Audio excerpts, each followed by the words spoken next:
Welcome to the service, y'all. Got a lot of war propaganda to talk about. It's a very serious episode. Can you guys hear the music okay? Is it too loud? Can you guys hear the music okay?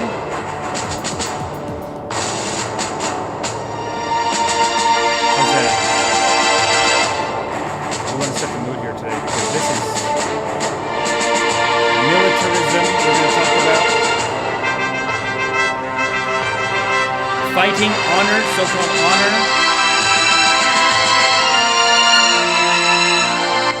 Sorry. How's that? Is that better? It's just loud for me. They think they're so righteous. You hear that in the music? These military people, they think they're so righteous. That's why they have to put in it. Such is life and we must battle on. Shut up.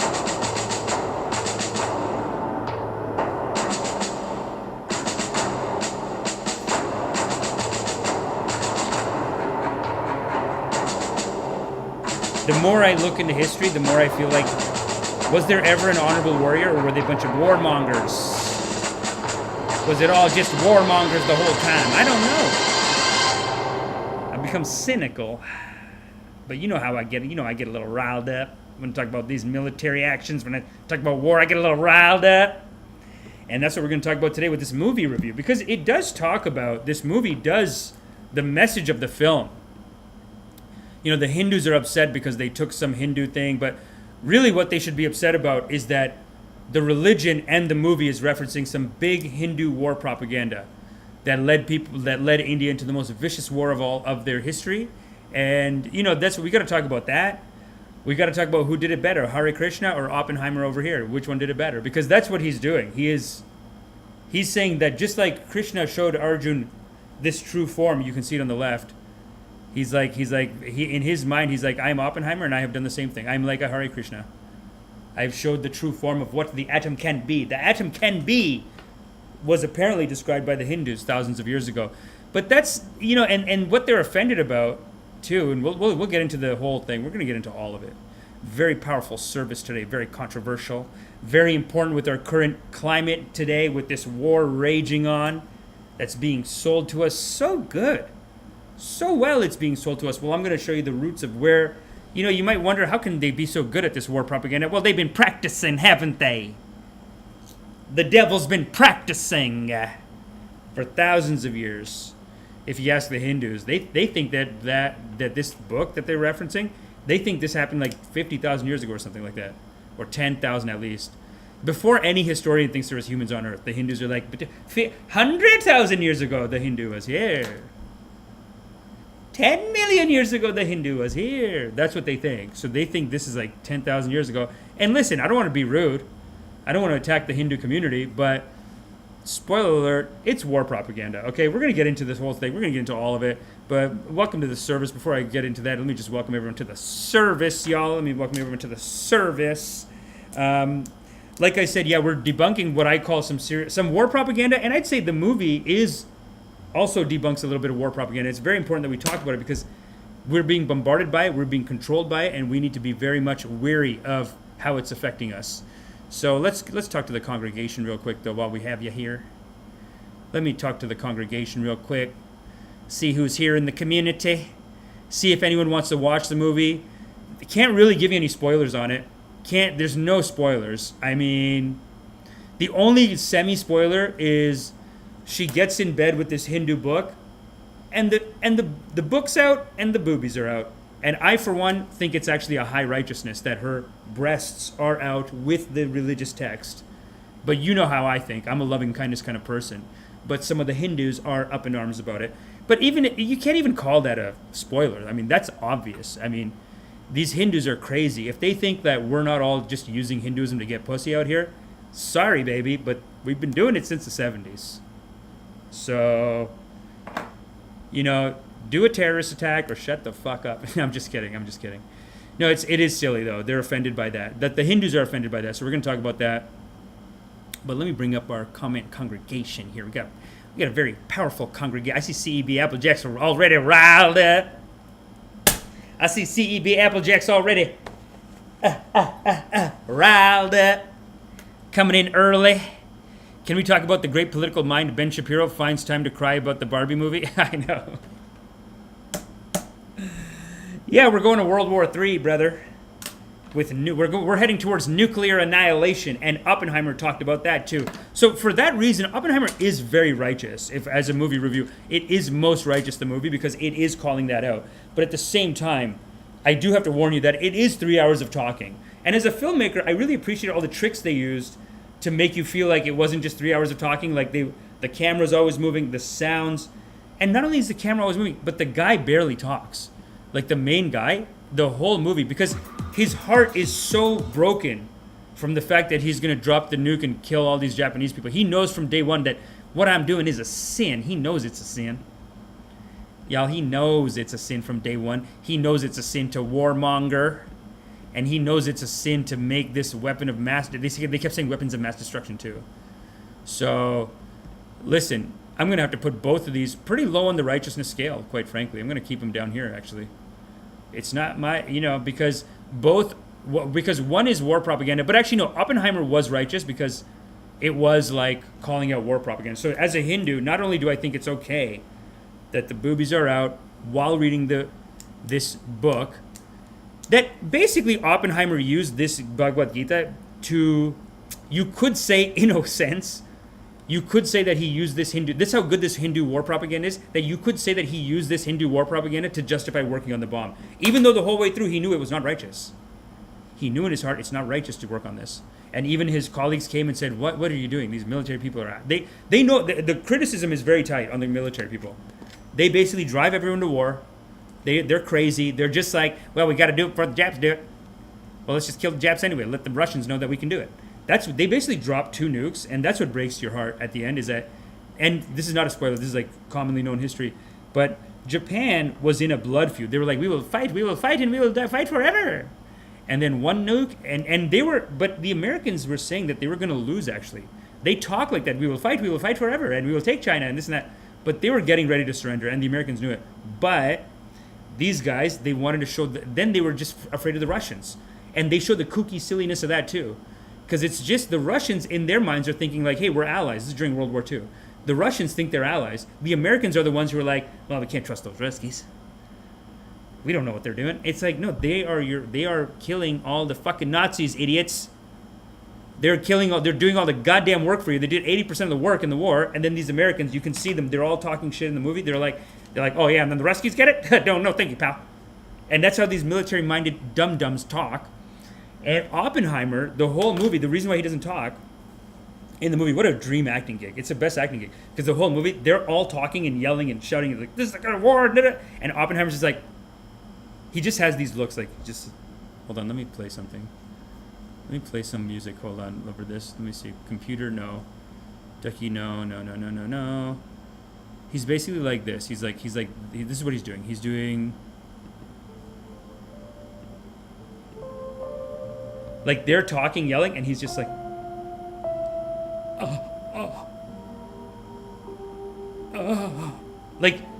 like people will yell at him, and he'll just, well, yeah, the nuclear power. Sometimes he like whispered his words too, so I don't even know what the hell he's saying. But very little, because he knows what he's doing in his heart, he knows it's not righteous. What he's doing is not righteous, and he's showing the guilt the whole way through.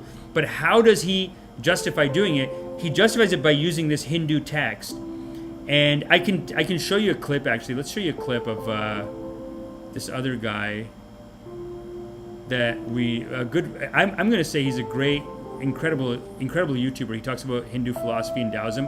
White guy, obviously. You know me. I love Hinduism taught by white guys. They teach it the best. Let's be honest. These white guys teach the best Hinduism, and you know what I'm saying? It's like you want to get your Hinduism from a guy like an Alan Watts, like a white guy in California, like a hippie. That's going to be the best shit. But I'll just show you. No history. What? Okay. Here we go. Interfering. So I'll show you the quote real quick. This is the quote that they read in the movie during the sex scene, boobies out. That's not a spoiler. It happens in the early part. That's not a spoiler. There's no spoilers. They nuke Japan twice. That's not a spoiler. Everyone knows that. So don't. It's no spoil. You can't spoil it, really. You have to. It's more of a journey. You have to go and sit with his guilt with him, that what we have done is wrong, and then you have to. You should come out by the end thinking like, we gotta not fucking nuke each other. This is so stupid. What the hell are we thinking, man? We're driving towards World War III, and that's, you know what? This is the best. I'll tell you, CB Applejack. I know you want to. We're gonna get into. We should get into some politics at some point. Not that I haven't already, but it almost sometimes feels like this is the best way to have a pro-peace message now. You almost don't want to bring up specific countries. You just want to talk about how bad the bomb is. That's it. You talk about how bad the bomb is, and then someone comes back and says, oh, what do you love, Putin? Then you know it's like, just cool it. Then you can say, just goddamn cool it. It's going to blow up the whole planet. Don't say I love Putin. It's going to blow up the whole freaking planet. 2 of these things, 3 of these things. It's severe damage. It's like we're talking about it could drive us into poverty, the rest of us. That's how bad it could ruin one place, that the effects of it could ruin everyone else's life too. And I think in a lot of ways the war already is, but I'm not going to get into that right now. We're not going to get into that right now. We're going to get into it later maybe, but right now I did want to show you something.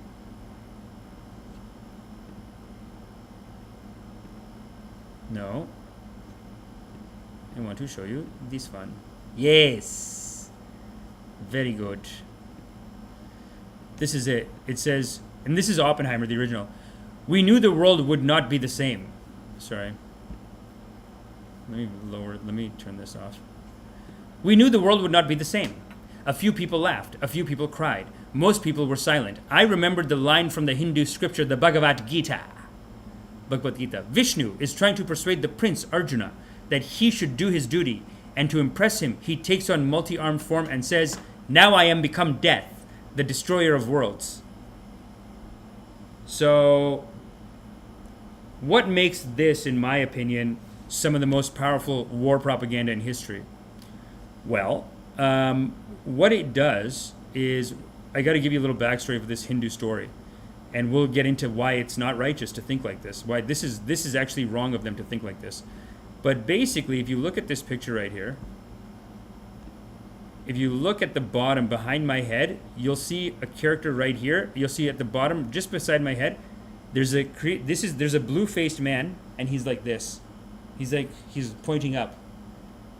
And then across from him is this guy praying. He's like, oh my God. And he's having a moment where he's like, where this guy, Krishna, is basically showing him that I am the reincarnation of God. And I will become death. He's basically saying, like, if you don't fight the war, like, I'm gonna become death. He doesn't really say that, but he basically tells Arjuna. And this is very contested. This is what makes it war propaganda. They're about to go into battle, and Arjuna is saying, making all the points that a peace activist would make, and saying it is wrong to fight. This is my own family that I'm going to be killing, and my own family is going to die. And what are we going to gain from all of it? In the end, most of us are going to be dead, and then whoever's left, it's like, what, we're over like material possessions over a kingdom? It's ridiculous. And Hare Krishna basically tells him, tries to show him with this that we are living in a non-dual world, that this world is a Leela, a simulation, and a dance of God, and no matter what you do, God's just channeling through you.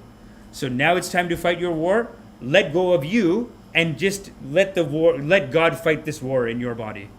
That's what Krishna's telling him. The real meditation teachers will tell you this is bullshit, man.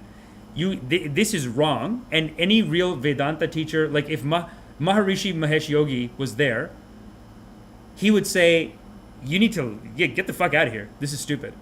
That's what he would say. And that's what most people would say. Vedantic teachers. But then the mainstream of the religion has a different thing. Just like in America, you have Christians who think Jesus is like an oil baron. You know what I mean? Or they think he'll fuck you up and he'll beat the shit out of you. But really, Jesus was a peaceful person, whatever. But then they both do have these similar lines. And metaphorically, it's still true. Because what they're saying, too, at the same time, when this guy talks about this is a Leela and you are just a Hare Krishna in the Leela, what they're saying is that your life is basically like a... Hold on. Let me play a nice little...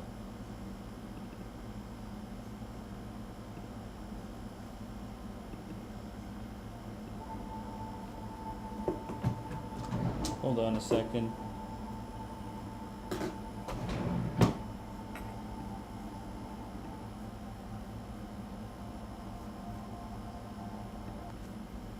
Hold on. AB says, watched it last night, still thinking about it. That's very good. You should be thinking about it. Sorry, I'm in my underwear. My bad, I'm in my underwear. But great movie, great movie. AB says he's still thinking about it. It is a thinker. It is so good. For a movie that's only dialogue and just people talking to each other, it is so very powerful. Okay, but what was I going to tell you? Oh, the place where Jesus and this Arjun are, like, it's complicated because they're right and they're wrong. I mean, here's the thing. It's the day of the battle, and this guy's having cold feet. And Krishna's basically saying, like, listen, man, I know you're nervous. I know you're scared. Everyone's here now. You got to do it. And I do always find it interesting how in the West, they try to glorify these Hindu stories as if they're like, no, this is the most beautiful, this is the most powerful teaching, whatever. But really, it's like Old Testament stories. It's if you look into the details of the story, most people would not look at this story, the Bhagavad Gita, this story this picture is from the story that's on my left here. If you heard the morality, just like if you hear the morality of most old Bible stories, you don't think like, oh, this is right. You're not going to think this is righteous. Like, I'll give you an example. There's a great old Bible story. Not great. It's actually, I don't even know what the hell the point of the story is. But basically, there's a story where this girl gets pregnant by, hooks up with, has a boyfriend, basically. And she's like the son of a king. So her brothers are like, the king tells the brothers, like, do something. Like, she's running around with this other prince or whatever the fuck, like, go, make sure our daughter's not whatever. So the boys go to the kingdom and they say, hey, you are with our daughter, you are with our sister, and you will have to marry her. And the guy's like, okay, fine, I'll marry her, I love her. Great. So you think God is great, right? But these guys go, no, but you are not Jewish and you have to circumcise. And they go, okay, cool, I'll circumcise it. Which is a lot to ask of a grown man, by the way. Circumcises it. Then he says, but what about your kingdom? Circumcise the whole kingdom. And then the brothers leave. They come back the next day with an army and they murder them anyway. And they take their sister home.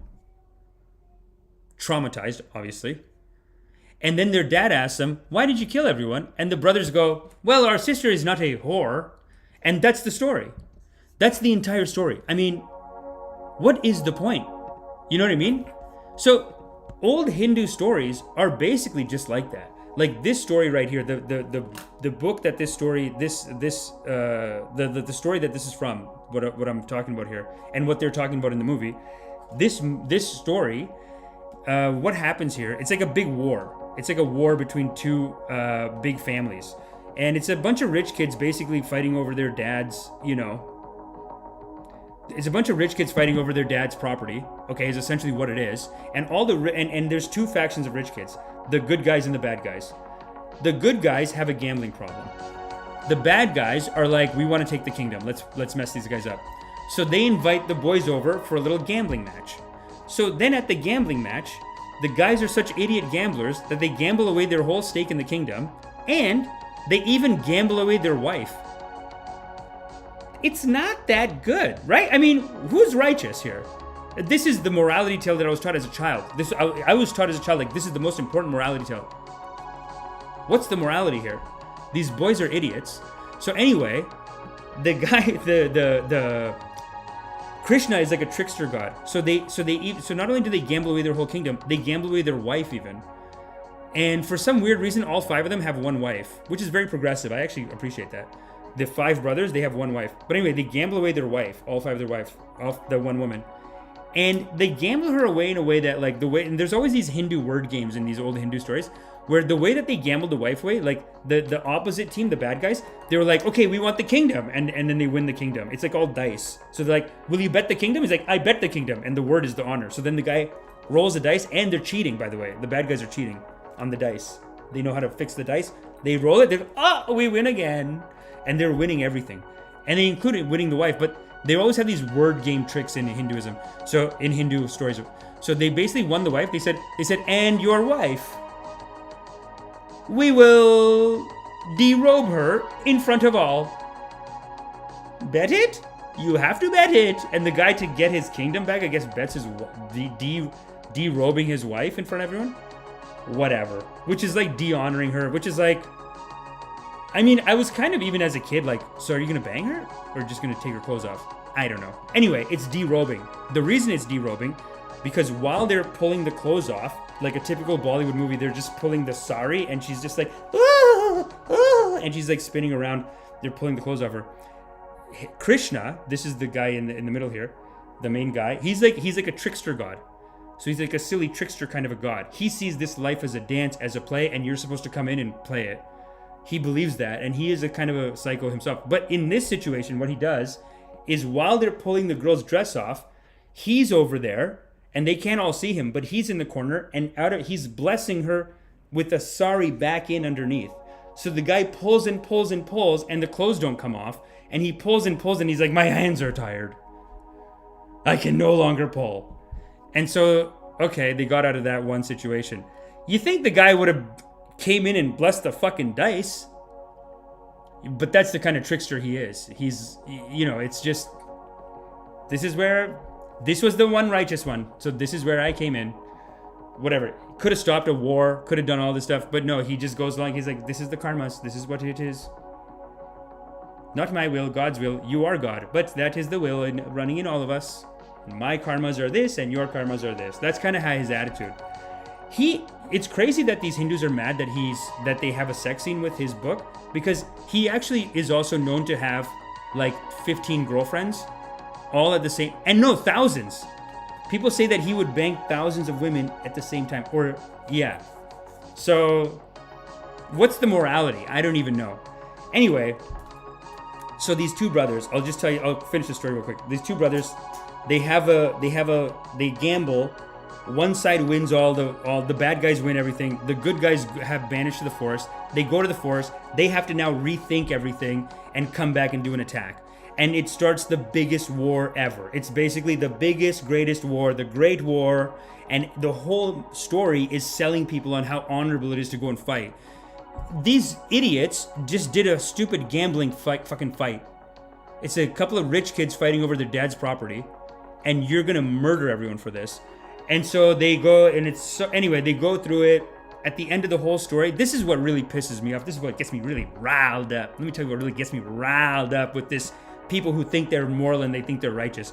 Is you get through the whole movie, or you get through the whole TV series, or you get through the whole book, and at the last thing, and it's all suffering, chaos, people died, everyone, like, people cried, they saw their brothers die, their cousins die, because they're like cousins, they're related, so they have to fight, the families have to fight each other, and they're all crying, and it's so sad, and like, what is war, and why did we fight this war? And then at the end of the whole thing, they're asking some Guruji, and they're like, Guruji, what was the meaning of all this? Why did this happen? And the Guruji says, you know what he says? All could have been avoided, but because of the temptation of a woman, it caused all the problems. Are you kidding me? After all that, the guy goes, because of a temptation of a woman, all suffering is created in this world. They blamed it on the girl. That they gambled. She doesn't even have rights. She got gambled. The girl who got gambled, the guy goes, because their eyes were too lecherous on her. Her beauty was too much for them. And therefore it is her beauty that caused all the problem. It's called by her beauty. Everyone died because her beauty was too much and her temptation was too much. This is the morality. This is what white people will pick up a story like this and be like, do you know the Bhagavad Gita? I've seen teachers, they're like, do you know the Bhagavad Gita? It is the most powerful teaching.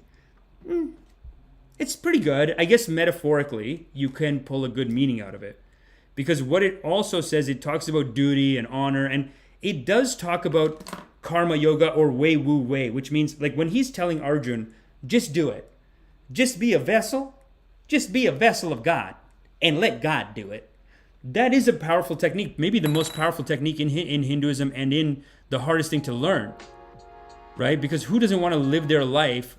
Because when you're living in karma yoga, when you're living in Wei Wu Wei, and I teach this in my meditation class on Wednesdays, check that out. And also, make sure you check out the Baba Samharish has an app, and I have a code for it. So you get 30 days. I talked to Baba Samharish. He's willing to give you 30 days free. If you use my code, you get 30 days free. So hit me up on Instagram. If it's not in there, hit me up on Instagram. I'll put the code up. Anyway, the point is that he's basically telling Arjuna, they're bastardizing this philosophy of like way woo way, doing non-doing, as like, he's just telling him like, just fight the war, but fight it non-doingly. Let yourself go and let God fight the war. And it is actually similar to like one of the great Christian lines, one of the best lines from Jesus, where his disciples are like begging him to eat. They're like, please, Jesus, you have not eaten. You have not eaten. You must eat. You are working and working every day. You must eat. And he says, but my food is the work of God. You know what he says? He's like, but I have been eaten. And they're like, but we have not seen. We have not seen, Jesus. You do not eat anything. And he says, don't you know? My food is the work of God. I don't need food because my karmas are their own fruit. And that's really a big part of what Bhagavad Gita talks about. And that's beautiful too. But in my opinion, don't use it for military action. It's ridiculous. Let's go to the comment section real quick. Let's take a break and we're going to come back to more commentary on this. And then we're going to get to war propaganda in general. But let's take a break time and see what people are saying in the community. Let's see what people are saying in the community. Sophia Gibson is here. Thanks, Sophia. Thanks for coming. Nope, wrong clip. Wow, we're just a little buttercup, aren't we? We are just a little buttercup. In a lot of ways, you could say that what Krishna was telling Arjuna to do is he was saying, when you let go, you let God. He's saying, let God fight the war. And that is true. That is a real technique. It's just, why would you apply it to war? What he should be saying is, focus all your efforts on ending this war. And when you feel like people are going to yell at you for that, because ending a war is like a war. It's like, it's not so simple as like, just stop fighting. It's like, you got to go to the negotiating table every day. It's awkward. People are going to yell. Someone might like grab you, like tussle. I've seen these like Russians and Ukrainians, they'll be at some international event and like someone will grab a Ukrainian flag and the Ukrainian guy will be like, fuck you, grab the flag. But like, they'll, you know what I mean? It's like, that's how negotiations might be.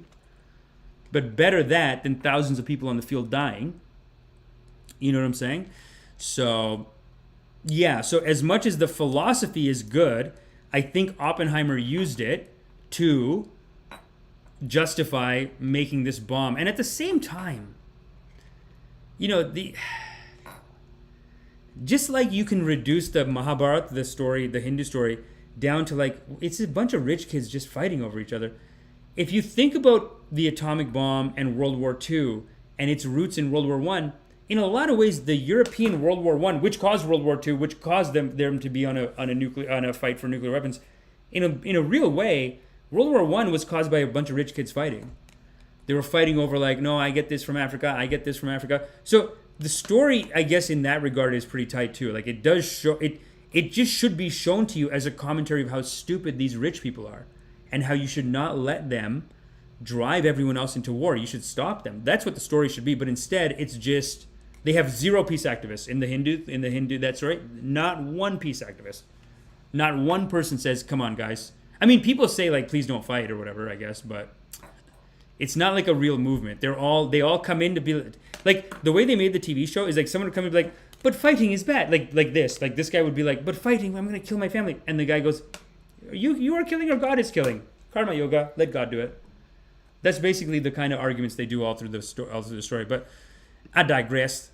So much great info. Thanks, Amish. Thanks, Susanu. You know what, Susanu? I want to educate. I want to raise the vibration. Because you know why it raises the vibration, Susanu? Let me tell you something. There's so many little things like that you're taught as a child that are actually robbing you of your vibration. Because we all know that fighting and hating another group of people is a low vibration. It's stealing energy from us. It's a low on the charts. The numbers are right here. You know what I'm saying? You don't trust me. Look at the numbers. Do the math. Fighting and war is low on the scale. Sometimes you have to do it. Fine. If it's a defensive situation, you have to do it. But these all situations are ridiculous and they can be talked out of. It's just, and Oppenheimer does do a good job of showing what a bunch of psychos those people are. But again, I digress, Susanna. So Susanna, thank you for that. I appreciate you. P. Morton. Many thanks. Of my bad decisions in my 20s and 30s started with a woman. Honestly, life experience though. Right. Interesting. Very similar to the story of Troy, in my opinion. Yes. All these wars are foolish. We're looking back on them like remember when you were a kid, you were taught like, yes, and then they stood up and they fought back. What is Troy? I mean, Troy is just like you took a woman. Same with the Ramayana. There's another Hindu war epic, and in that one, they kidnap the guy's wife, and then everyone has to go to war for this guy's fucking wife. It's ridiculous. And then when the wife gets back, he kicks her out of the house because he's like, oh, you might have had sex with the guy. The guy who kidnapped you, that we saved you from, you might have had sex with him, so you have to leave now. He kicks him out of the house. And he has like 5 wives. Honestly. Guy stole a wife. I mean, everyone's got to die? Go talk to him. No, I mean, the wife stealing is a lot. The wife stealing is a lot.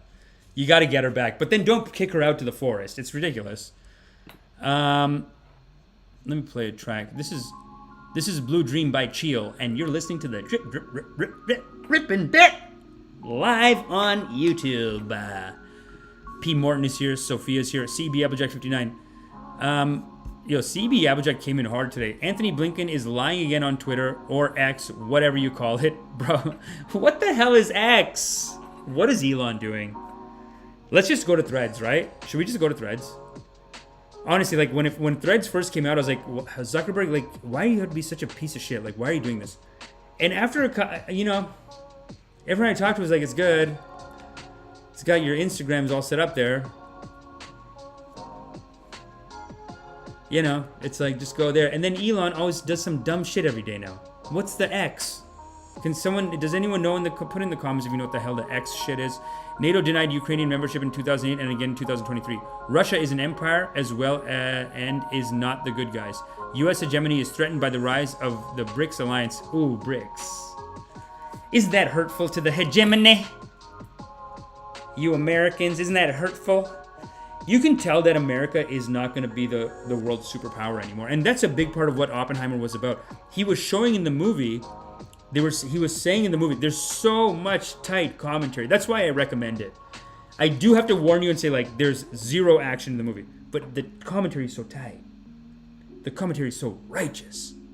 Because what they show is, and what he's so sad about, and all the scientists who are righteous, what they're all so sad about in the movie is these military assholes are going to take our shit and we know they're going to fucking kill people for no reason. And that's what they did. Because they even talked about it in the movie. They were like, we don't need to bomb Japan. We're just going to do it to show the Russians we can do it. And then they did a second one. So, I mean, BRICS is like hilarious to me. 20 years ago, if the Prime Minister of Brazil said, like, I want to use a different currency than the petrodollar, the Americans back then would have sent someone down there to meet him, and he would go to the Prime Minister, and the Prime Minister would pull his pants down, and the guy would sit on a chair, the American guy, the diplomat, and the Prime Minister would lay down, and the American diplomat would say, no! You do not do a new currency.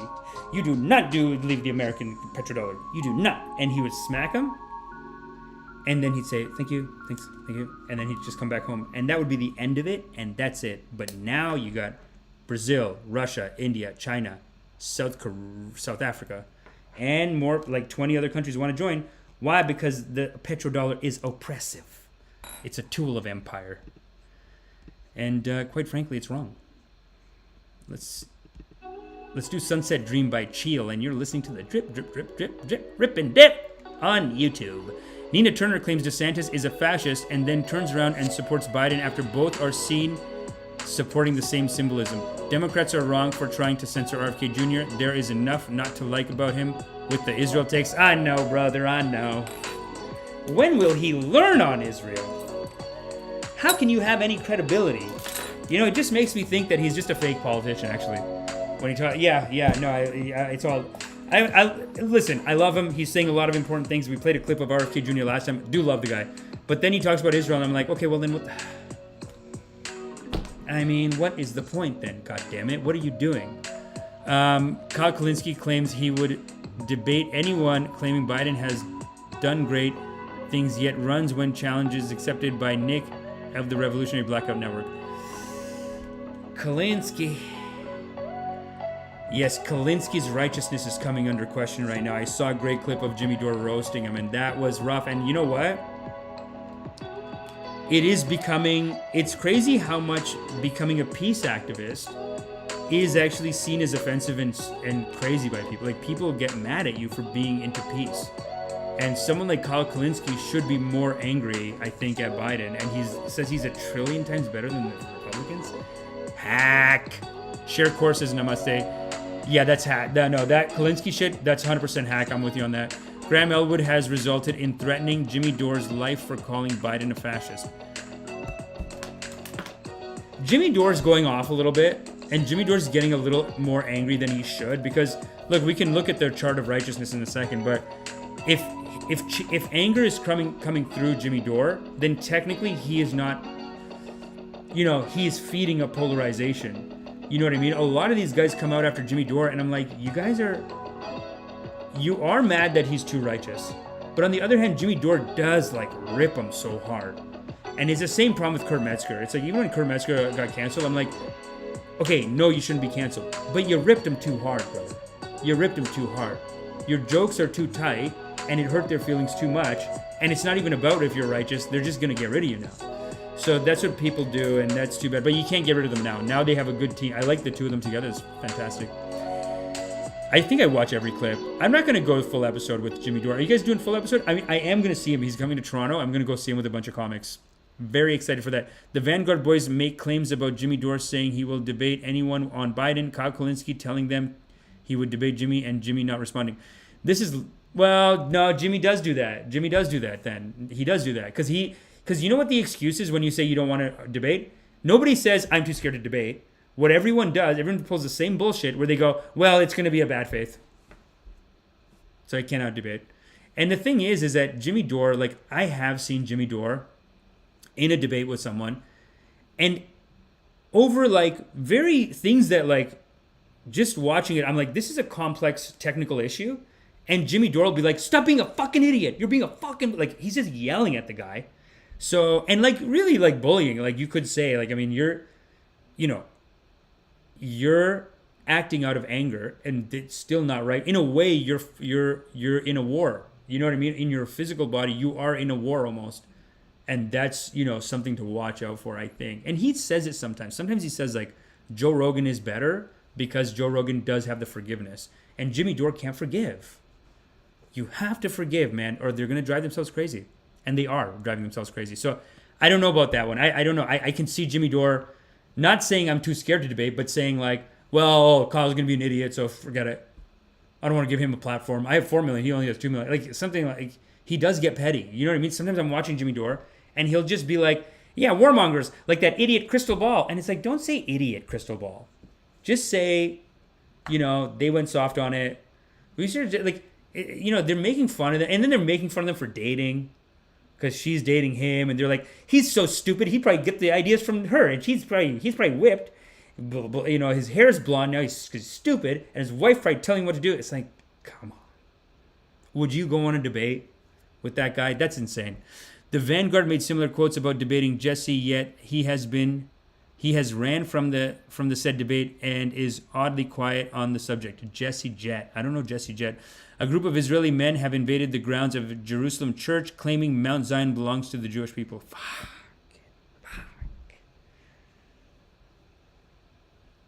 They're also lost in samsara. Too much fighting.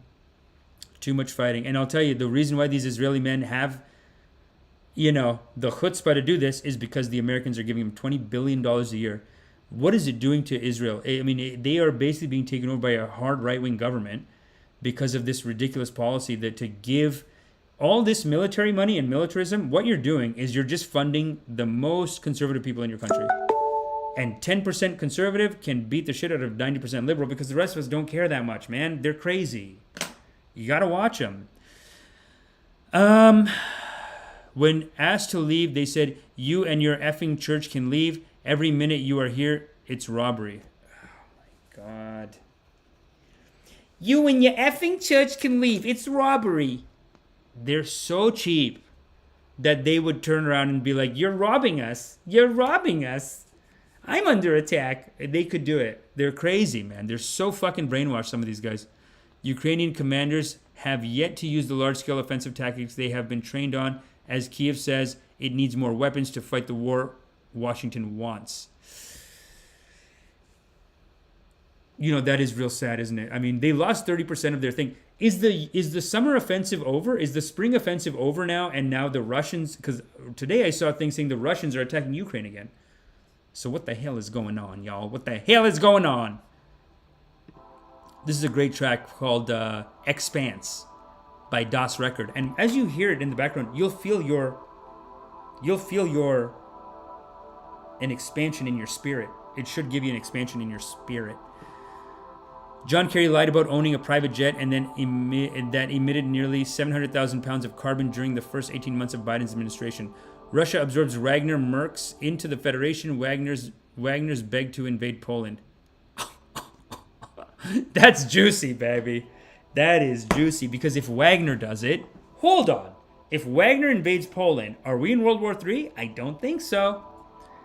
And I can see why he wants to go after Poland, because Poland is a big pusher of NATO. They fucking love NATO, Poland.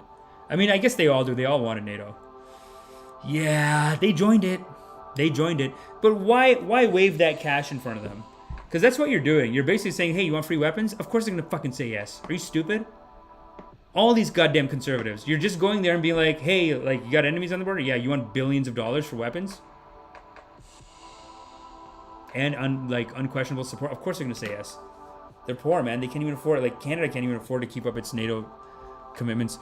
U.S. payments on debt approaching $1 trillion per year, leading to eventual downfall of the USD if not mitigated quickly. 155 Democrats and 121 Republicans vote to send cluster bombs to Ukraine.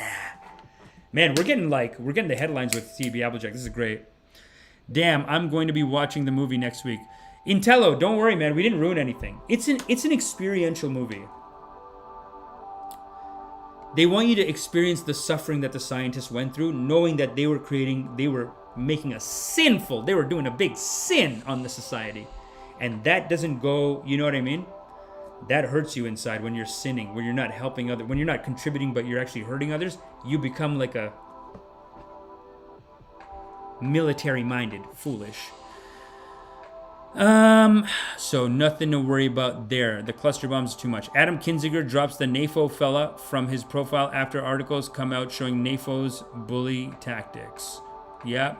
Business Center, 60K female soldiers in Ukraine. The depopulation continues and no one is safe. Vote shaming comes early as Keith Olbermann attacks Cornel West as a Democrat spoiler. Yeah, that was fucking Keith Olbermann is such a fucking sellout too, dude. I hate the establishment fucking hacks. What are they doing? They're basically keeping their careers alive with military money. So then they have to support military. You're just a military spokesperson, you fucking idiots. So stupid. Spain and UK oppose the provision of cluster munitions to Ukraine. God is great. UK. Did they? Applejack, did they? I know this is not the best way to communicate with each other, but did they really, UK? Because didn't UK also tell him he's not allowed to negotiate? This is the military mind, y'all. This is the military mind.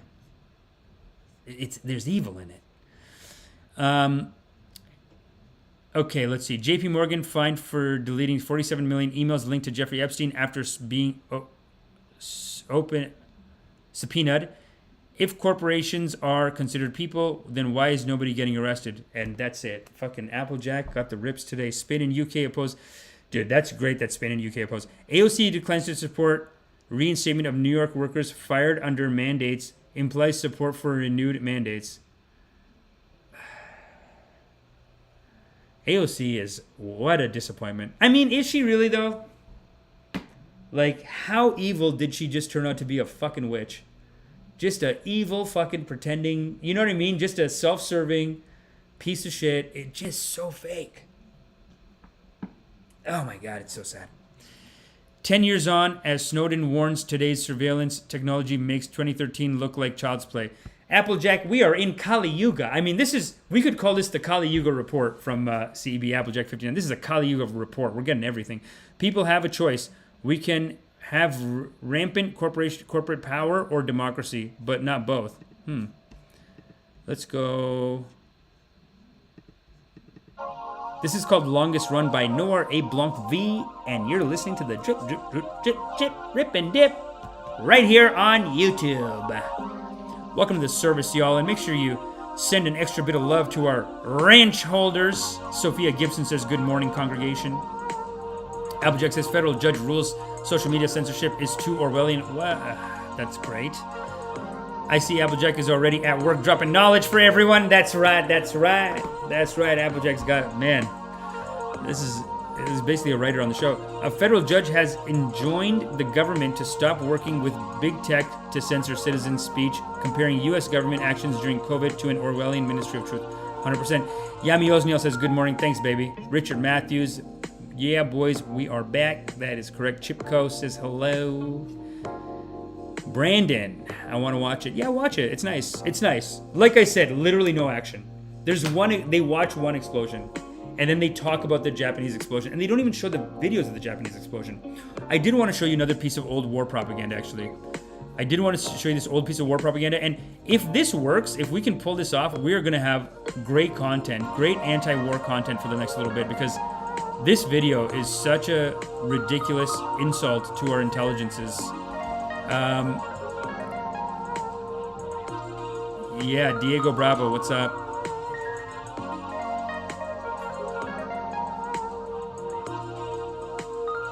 Diego Bravo, how's it going? Thanks for coming, you are loved. Susannu, Kenzie Star, Justin Consciousness is here. Justin Consciousness and Rewind Cat. Rewind Cat says, respect the ranch. Rewind, we gotta get you a ranch, dude, making all this art. Dude, Rewind Cat is actually the one who set us up with this. And there's a couple of new graphics that I gotta get in here. There is like a little stroll that he shot, and so we gotta get that set up for the community. But thank you so much, dude, appreciate it. Let's look at this old war propaganda from the US about Japan. And this will give you an idea of like why, I'm trying to have some kind of like a little bit of empathy for the stupidity of the military people, because the military people, they are like idiots that are destroying the planet. Like, I mean, they really are. And they're the ones who started World War II. And I would even say, like, it's not one country ever fighting another country. It's the conservatives and the military numbnutses, meatheads in one country, that are like, let's go against the numbnut military meathead in another country. And they don't see the damage they cause. They only see righteousness in themselves. That's the problem with being in a low vibration. You're in darkness.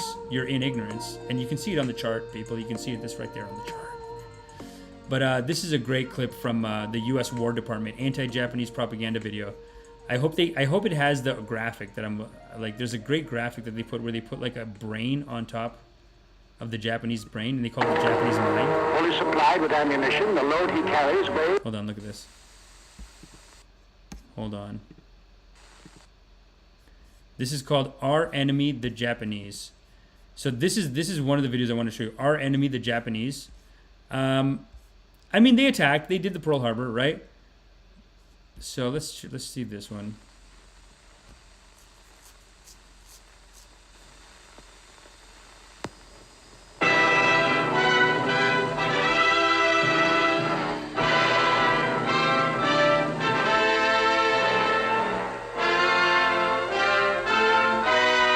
Make sure you hit that like, y'all. Make sure you hit that like. How's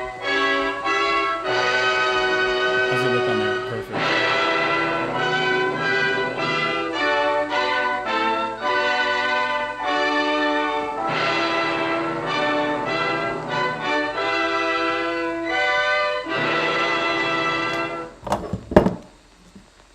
You are about to see the second of 3 films which have been made to help us size up our enemy, Japan.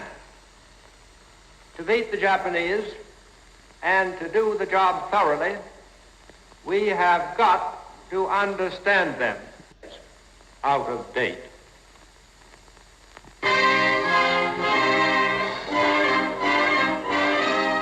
To the 70 million people of Japan, Hirohito, their emperor, is a god through direct descent from the great sun goddess Amaterasu.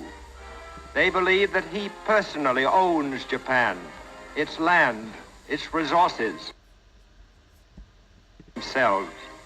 And they believe that it is the right and destiny of Japan's emperors to rule the whole world, to bring about the fulfillment. This isn't the one I want to show you, though.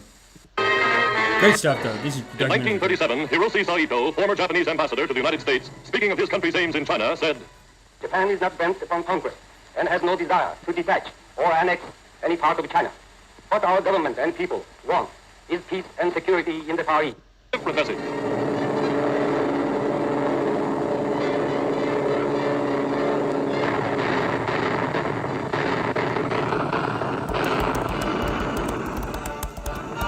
The United States battle. Oh, this is it. Know your enemy.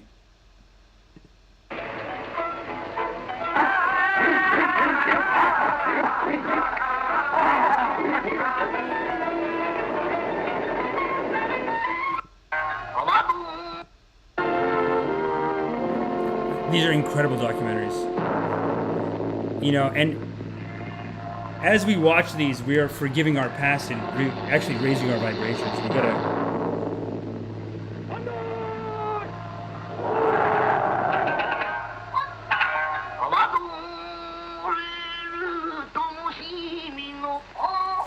The sword is our steel Bible.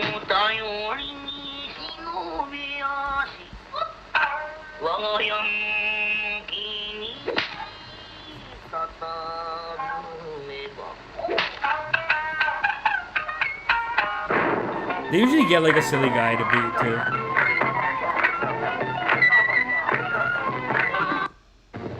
His average height is 5 feet 3 inches. His average weight 117 pounds.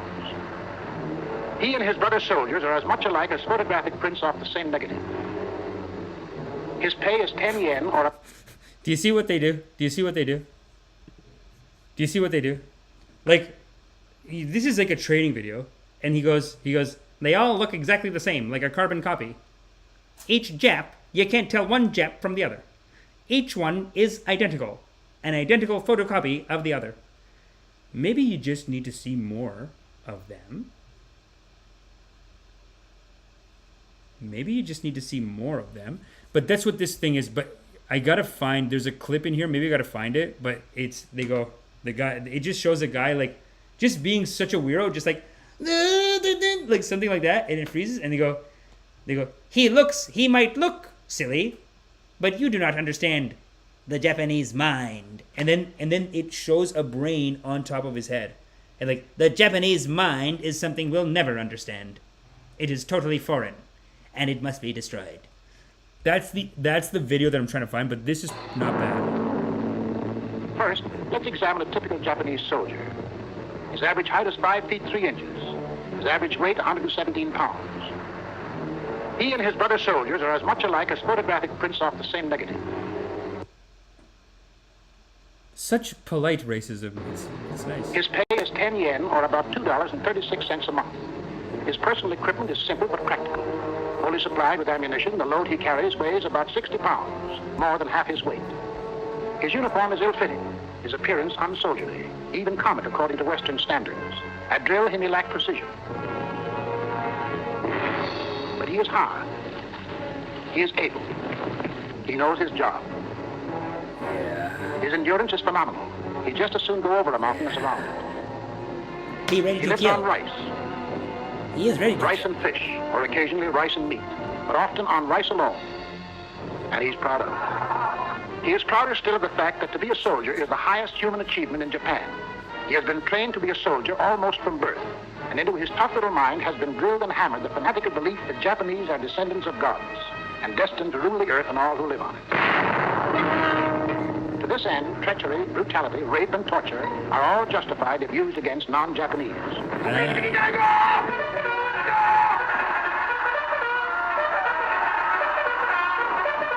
In combat, his... See, what they're not telling you though is the Euros back then. The Euros, they were actually very racist towards the Japanese.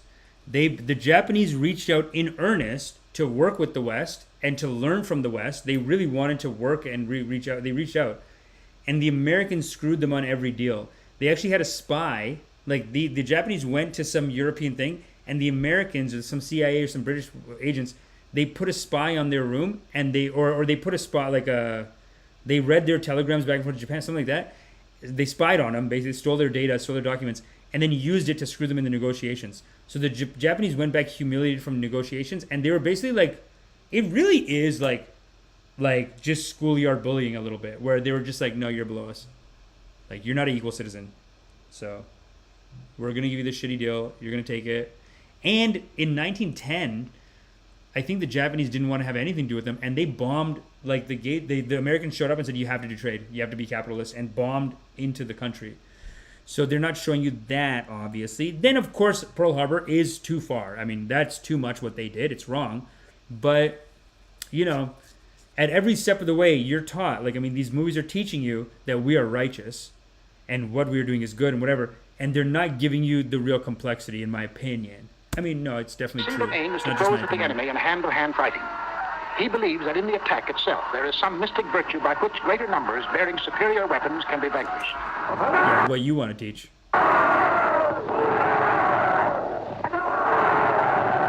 In his mind, there is usually no question of choice between death and surrender. Come on. Where his flag leads, he follows, in a blind emotional rush. For his flag not only represents his country, it is also the image of his god of gods. His flag is the rising sun, and the rising sun is the symbol of the emperor. To the Japanese, their emperor is the most holy of holies, their visible god. He is also their political ruler, the natural and supernatural. Western dancing was forbidden. Western movies were thrown out, and the people were made to see pictures of their ancient war heroes. Musicals began singing the praises of the Axis. Western card games were purged in favor of this. It's a game of super chess called Go. Actually, it is a game of military strategy. Western books and magazines not in accord with Japanese militarism were banned. Instead, these books were declared official reading. If We Fight by Admiral Shinsato Hirata. The attack on Hawaii must be the first battle in the War of the Pacific Ocean. If one snatches away the enemy's pluck in the first battle, the American Navy will certainly become wearied in the wind of panic. Therefore, attack! Arguments Against American Policies by Kawashima Seichiro. We can land in the Puget Sound and Columbia River, the vicinity of San Francisco, and the vicinity of Los Angeles. Hama, bearing a message from President Fillmore offering the hand of friendship and the interest of trade. Yeah, it goes through the Japanese history a little bit warlords too. woke Great up shocked documentary. from their 200 years of self-imposed isolation. They realized that the hairy white barbarian had machines and weapons that made him powerful. If the sons of heaven were to rule the earth, their spears and swords would be of little avail. Also, they realized how weak and divided they really were. It's an amazing documentary. They're basically showing how like it's a warrior culture, and they're all about like death before dishonor. So they were in a blood feud. I mean, I think a lot of this documentary is justifying like we had to drop the bombs because they were nutsos. And it's interesting because after they dropped the bombs, they went from a blood feud to like America is number one. I guess like India too. India kind of does that. America is number one. But anyway, yeah. Great movie. Highly recommend it because I do think it's important for the community. Let's see a little bit of this action, baby. Archive.is. Ukraine aims to sap Russia's defenses as U.S. urges a decisive breakthrough. Ukrainian commander. Okay, let's read. You want to read this article? Okay, I'm gonna pull up this article, but honestly, I don't see how who's writing this article, bro. Like, no offense, but it just doesn't seem like Ukraine's winning like that. But maybe I hope I'm wrong. National security. Archive.today. Ukrainian commanders have yet to use the large-scale offensive tactics they have been trained on, as Kyiv says it needs more weapons to fight the war Washington wants. Okay, so wait. If you haven't used the large-scale weapons that you have, what are you going to need? Like, what more? It's like they need the air fire, I guess. Ukrainian soldiers fired towards a Russian position on the front line in the Zaporizhia region of Ukraine on June 24th. Listen? Yeah.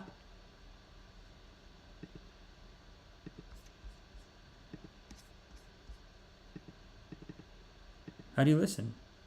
Ukraine is making limited advances in its counteroffensive against Russian forces, but has yet to employ the kind of larger-scale operations that American officials believe could enable a breakthrough. Crazy.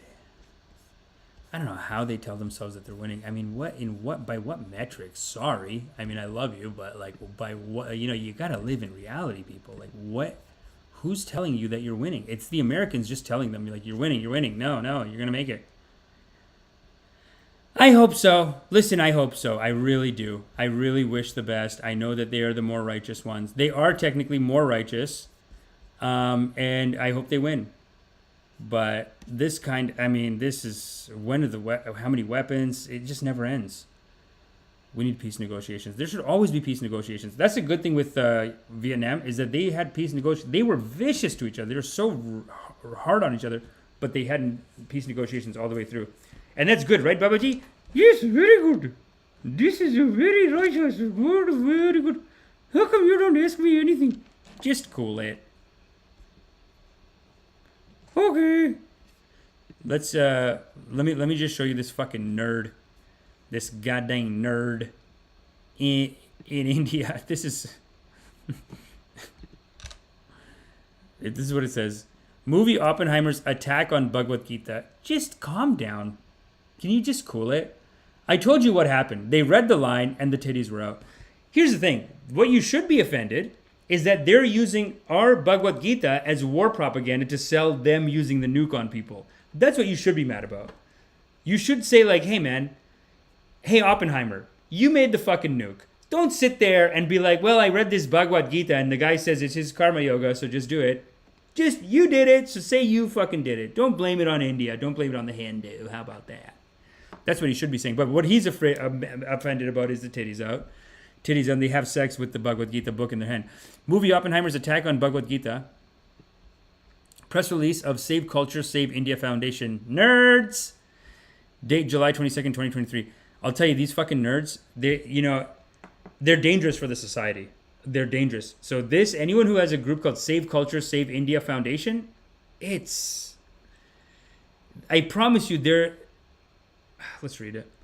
It has come to the notice of Save Culture, Save India Foundation that the movie Oppenheimer, which was released on 21st July, contains scenes which make a scathing attack on Hinduism. A scene in the movie shows a woman makes a man read Bhagavad Gita aloud while getting over him and doing sexual intercourse. Oh! Why don't you say a beautiful Western woman, one of the most beautiful women, she was aroused by our teachings. Our teachings got her so excited that she needed them to have, not needed, but she was juicing up the sex life with our teachings. That is how powerful our teachings are. Why don't you say that, dummy? Because you're a fucking nerd. Right? Why don't you say that? She got horny over the Hindu stuff and then banged him again. She banged him once, got the Bhagavad Gita, comes back, titties out, bangs him, gets so horny over Bhagavad Gita, bangs him again. That's called a shout out, brother. That's a shout out. Enough of this. A divine gift to human civilization by Bhagwan Sri Krishna. The Bhagavad Gita is one of the most revered scriptures of Hinduism.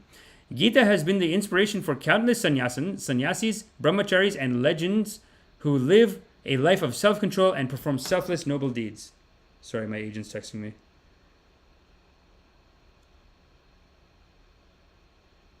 Sorry. I'm on call. I might have to go act. Babaji might have to go act on a TV show. You know Babaji's acting on a TV show. One is perplexed. That's why I got the Canadian screen where I put that right there, just for the ego, just so your ego knows you're in good hands here. You're in good hands.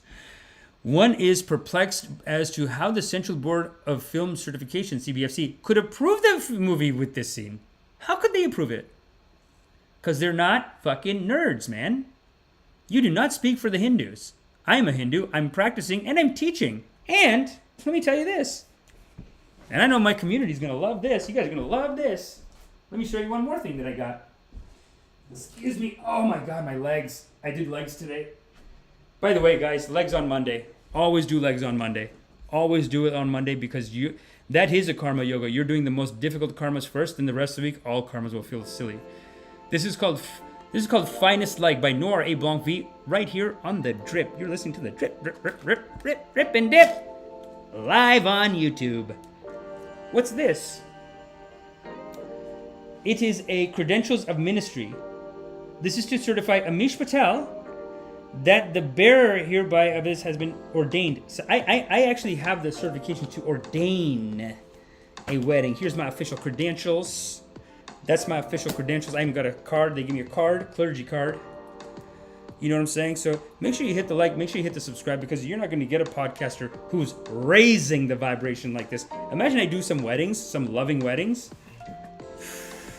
You know, every wedding under my belt, it's going to raise my vibration. Because I put love together. Just like every episode. But let's continue on with this nerd. We are living in a very polarized world. So this should be investigated by I&B ministry on an urgent basis. And those involved should be severely punished. Shut the fuck. Oh my God. You loser. You don't get. You are the. Like, this guy. You know what pisses me off about these people? Is that they think they're so righteous. They think they're at the top. But actually, and I hate to inform you, but you are at the bottom of righteousness. Making foolish letters like this, it is at the bottom of righteousness. Living in fear, living in negativity. At the bottom, darkness, ignorance. You know, these are the same losers that, you know, on Valentine's Day, people, guys and girls, like be holding hands out, whatever. And these Hindu nationalists be like, no girlfriend, boyfriend. No girlfriend, boyfriend. And they'll go and they'll hit people. They're crazy. Blocking love. Can you imagine? In the name of God, you're blocking love? That's the opposite of what God wants you to do. Let's continue it. Foolish people. Foolish. As observed by Union I&B Minister Anurag Thakur. Such a Hindu nationalist name. Thakur? Dude, that's people. Thakur's the kind of guy that'll beat the shit out of a poor person and say, I'm upper class and that is your duty, my duty, and your duty is done. Shut up. Recently, and even courts in the last couple of years, the entertainment we get is insensitive to the cultural and moral sentiments of the masses. No, you. Don't say masses. The masses are horny, dude. They're watching porn. They want to watch sex. They want to watch the titties out. You know what I'm saying? And maybe if you guys appreciated the Bhagavad Gita for the more beautiful and spiritual and loving messages in there, maybe you guys could get in bed with your wife and have sex with it. But you are so repressed that you don't see that beauty that can be shared like that. So you are foolish on this. Sorry guys, you don't have the morality here. Masses are forced to remain helpless recipients of repeated attacks on their foundational values as content makers get free hand to spend millions in making and promoting morally inappropriate.